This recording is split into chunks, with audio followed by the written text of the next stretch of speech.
ডেটটা ছিল 8 ফেভ। কিছু রিজনসের জন্য ভিডিওটা আপলোড করতে এতটা লেট হলো। ওই দিন আমরা আবারও যাচ্ছিলাম গ্রামের বাড়ি, কারণ ওই দিন ছিল আমার ছোট কাকুর মেয়ে মানে দিশারির জন্মদিন।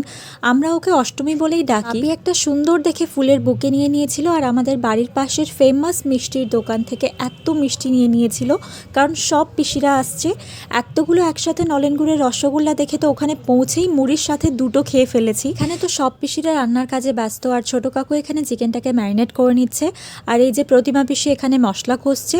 তারপর ঘরের বাইরের দিকে এসে দেখলাম ছোট দাদু ক্ষেতের সামনে বসে রোদ পোয়াচ্ছে। বেশ কিছুক্ষণ গল্পও করলাম দাদুর সাথে। ওই দিন আমি প্রচুর এফর্টস দিয়ে সেজে গিয়েছিলাম, বাট আফসোস কোনো ওটিডি আসেনি। আমি এতদিন আমাদের গ্রামের বাড়ির ভ্লগ শেয়ার করেছি, কিন্তু আমি কোনোদিন আমাদের বাড়ি দেখাইনি, আসলে সুযোগই হয়নি সেরকমভাবে। কিন্তু আজ আমি তোমাদেরকে প্রথমবার আমাদের গ্রামের বাড়ি দেখাবো। এই হচ্ছে আমাদের ছোট্ট মাটির বাড়ি। কেমন লাগলো ভিডিওটা অবশ্যই